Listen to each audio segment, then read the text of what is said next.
All right. Exciting day. James. Hey, Absolutely. Hey, absolutely wonderful to see you here. Did you see, have you seen Ross's new documentary yet? I did. I did. What'd you think? I thought it was actually pretty incredible. The fact that somebody like uh, Dr. Garry Nolan and Michio Kaku participated in such a documentary so boldly was actually pretty amazing. And again, they made pretty bold statements. Yeah, I appreciated that. I really admire Gary and Michio and everybody else that was in there. Leslie was in there as well. Other Yeah, folks that were kind of going a little bit further out than they even normally do, and it was brave. It's cool, and it feels like another step forward. yeah. Um, As like I think as Gary said, that like a sea change, which I think we've all noticed. And again, while being bold, they were being completely honest. Based on their knowledge of what's going on now with the phenomenon and the whole process of what we're seeing unfold right now. Completely agreed. It's a really exciting time. James and I are here today to announce a really exciting event that we've been planning for a bit now. It's an event called An Inquiry into Anomalous Experiences and the Phenomenon. It's taking place in Manhattan on Saturday, October 8th, and we would love for you to join us either online or in person. But first things first, you should know who else will be joining us that day. Dr. Garry Nolan is the Ratchford and Carlotta A. Harris Professor in the Department of Pathology at Stanford University School of Medicine. He trained with Leonard Herzenberg for his PhD and Nobelist Dr. David Baltimore for postdoctoral work. He's published over 300 research articles and is the holder of 40 U.S. patents and has been honored as one of the top 25 inventors at Stanford University. Dr. Nolan's efforts are to enable a deeper understanding not only of normal immune function, trauma, pathogen infection, and other inflammatory events, but also detailed substructures of leukemias and solid cancers and their interactions with the immune system, which will enable wholly new understandings that will enable better management of disease and clinical outcomes. Gary, thanks so much for joining us today. Great. Well, it'd be great to see everybody in New York. It's always a pleasure to be there. And I look forward to discussing all of our common interests when I get there. It should be a lot of fun. Fantastic. All right. Thank you so much, Gary. Our next speaker we'd like to announce today is Timothy Grieve-Carlson. Tim is assistant professor in the Department of Religion and Philosophy at Westminster College in New Wilmington, Pennsylvania. He earned his PhD in religious studies from Rice University in Houston, Texas in 2022, where he worked on the Archives of the Impossible project with Professor Jeffrey J. Kripal. Tim was also 2021 to 2022 fellow at the McNeil Center for Early American Studies at the University of Pennsylvania. His research focuses on the relationship between environmental phenomena and religious practice. His book manuscript, American Aurora, Environment and Apocalypse in Early Pennsylvania, explores environmental knowledge and apocalyptic thought in the religious discourses of the early modern mid-Atlantic world. Tim holds graduate certificates from the Center for Critical and Cultural Theory, the Center for Teaching Excellence, and the study of Gnosticism, esotericism, and mysticism in the Department of Religion at Rice. His academic writing has appeared in the journals American Religion, Journal for the Study of Religion, Nature, and Culture, Correspondences, a journal of esotericism, and Magic, Ritual, and Witchcraft. Tim, it's great. We're so excited to have you joining us for this event. Hey, Jay. Hey, James. I'm super excited about this event. I think it's going to be a wonderful conversation. And I'm really just ecstatic to share the bill with the people you've lined up and to join you guys. Awesome. Yeah, Excellent. it's actually great to meet you here. This is the first time I'm meeting you, Tim, and that is a damn impressive resume there, buddy. Oh, thanks. Yeah, it sounded, I think it was a little bit too long hearing it read out like that, but yeah, I appreciate it. I'm excited. I'm excited for this event in particular because I'm going to be test driving a new research project for the first time. Something a little more contemporary and a little bit more directly related to the UFO phenomena and ecology. So I'm very excited to be able to share it at this event. Amazing. Oh, that's so exciting! It's so exciting to hear. Yeah, sure. Our next speaker for the event that we'd like to announce today is Exo Academian, Darren. Darren is a researcher, experiencer, and podcaster, publicly working under the name Exo Academian, who brings a multidisciplinary approach to the study of the UFO phenomenon and general paranormality, recognizing that what we are really dealing with is an overarching topic involving the interrelated and overlapping elements of UFO sightings, interactions with non-human intelligence, OBEs, NDEs, and psi phenomena such as telepathy, telekinesis, and clairsentience. Darren is keyed in on the big questions that arise from this field of theory, or field of study, i.e., who are we, who are these others, and what is the ultimate nature of reality? Darren's work includes both the Point of Convergence podcast, which addresses the overlapping nature of these elements, and Liminal Frames, a conversational podcast he co-hosts, which delves into these and related matters, including the intersection of the UFO phenomenon and religious history. Darren, it's absolutely exciting and wonderful to have you joining us here for. Is this actually your first public talk that you'll have given in a way? This kind Yes. of space? I mean, I spoke at the Monroe event, but in terms of like a public conference, yeah, this is the first time. And like Tim said, I'm really excited to join you guys and join a star-studded cast and really dive into the cutting edge elements of studying this phenomenon. Yeah, for sure. And I'm really grateful, Exo, to have come across you early on when you were coming up and just starting your podcast. And I'm really excited to hear what you're going to delve into, because you always have like really insightful thoughts to offer to the conversation. So that's going to be awesome. Thank you. Appreciate it. It's kind of been it's been my own journey in some ways, and I've kind of shared it with people as I've been going through it. And I've had interest in psi phenomena and things like near-death experiences and the UFO phenomenon. And I used to at one point see those as kind of separate topics, but as time has gone on and I've looked at more and more evidence, it seems clear that it's some sort of overarching phenomenon and says something about reality itself. So that's kind of what I've been really keyed in on. And it's those questions and the overlap that I really hope to address at the conference. Excellent. And for those of us in the audience that may not know about this Monroe Institute event that you were just referring to, could you clue us in a little bit on what you were doing out there? Yeah, in many ways, it's related to what I was just saying. The goal with the Monroe Institute event was to look at the relationship between consciousness and the UFO phenomenon. Kind of that being sort of an assumption we're going in with, that there seems to be some overlap between all of these elements.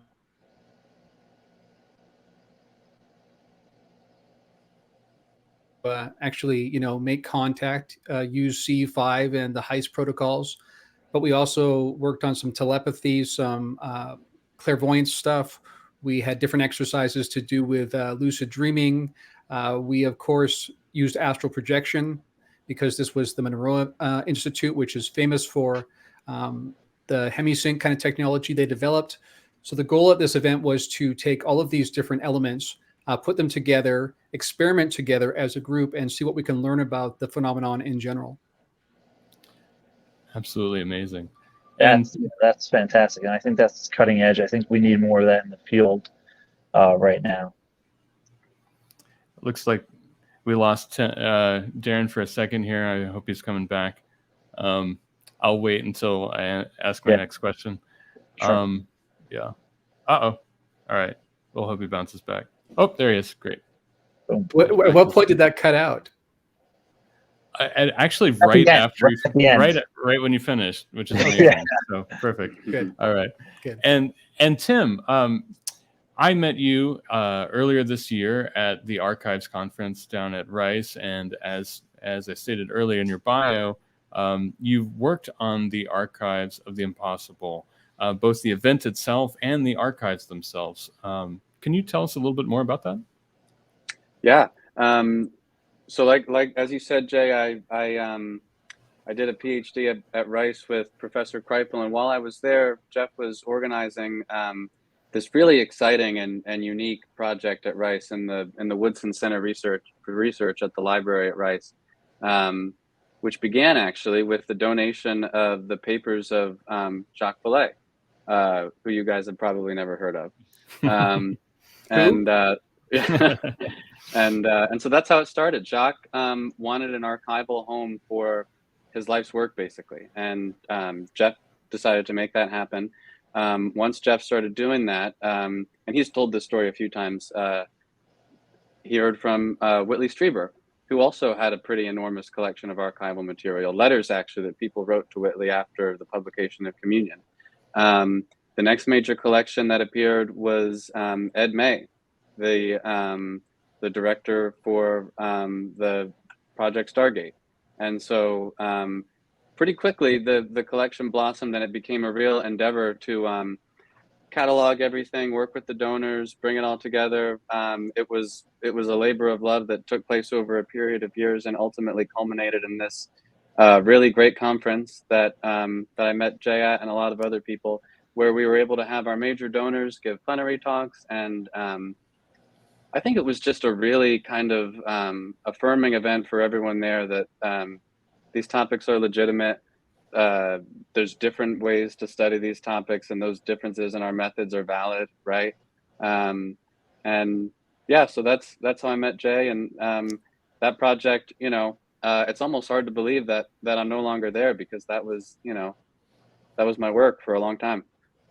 It's amazing. It was an amazing event, and just the fact that it's there in general, and being there with such a group of people, the work that you've done there and with Jeff and others, it's so absolutely inspiring. And I think the event itself was incredibly inspiring, that conference earlier this year. And, that's part of what James and I were kind of talking about in planning this event, thinking like, why can't there be events like that? Or even just having that a piece of the kind of wonderful conversations and discussions and lectures that we saw there.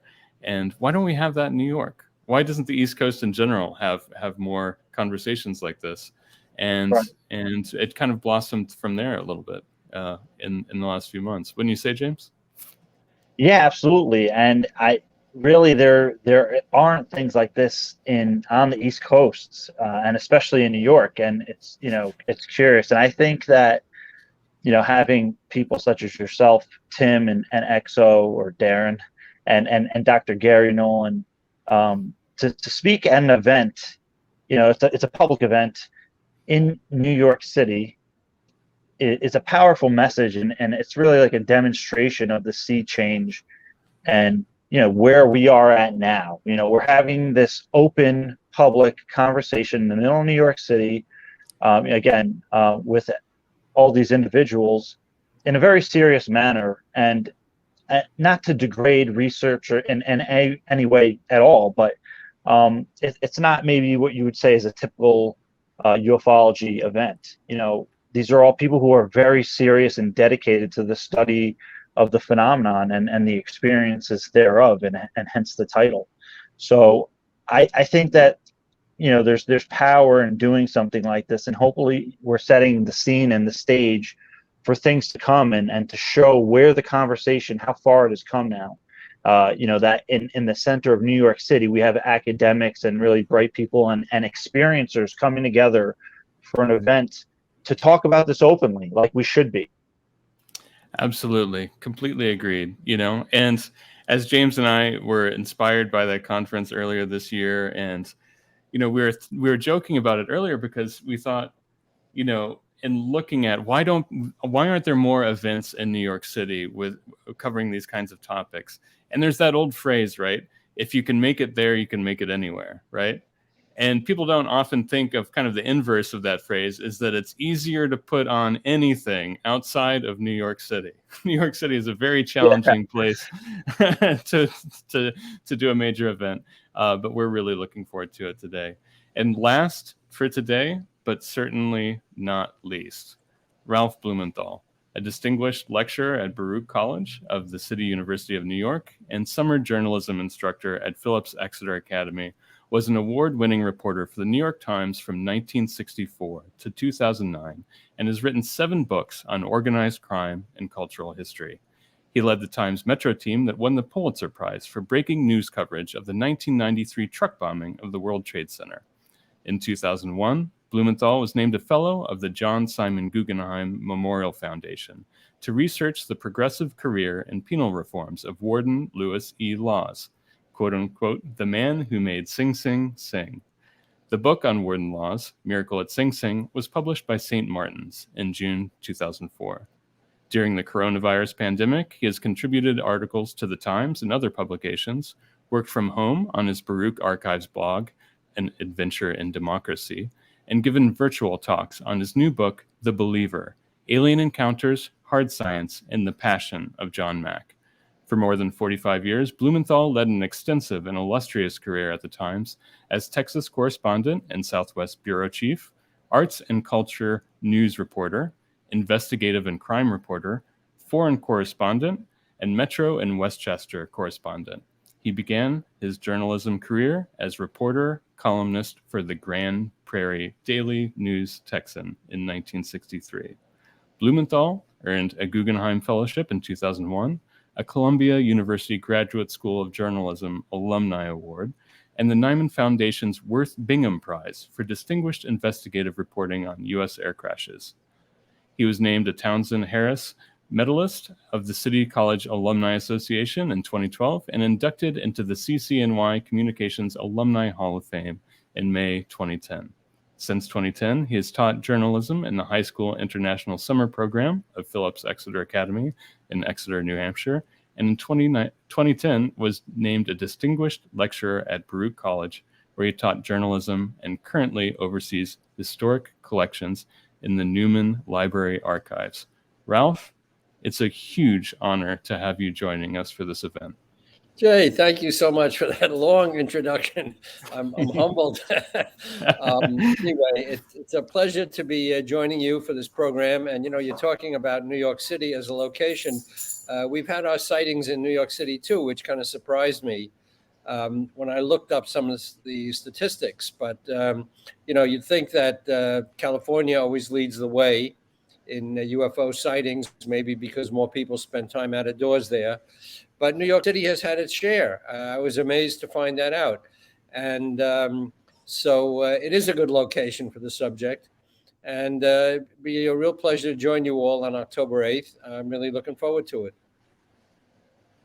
Excellent. That's amazing. And let's see, Tim, you've never met Ralph, have you? No. Ralph, Tim, Ralph? No. I never It's nice have. to meet Ralph. you virtually, all of you guys, James, etc. So, Darren, thank you all. It'll be a real pleasure to join with you in this program. Excellent. All right. Well, all right. This has been an absolutely wonderful announcement. It's a great opportunity and excuse to get all of you here together, and it's been a lot of fun. So thanks so much to everybody for pulling this together today. And to everybody watching out there, we look forward to seeing you in person and online on Saturday, October 8th. All right, guys. Terrific. I think that's it. Looking Great. forward. Great. Yeah.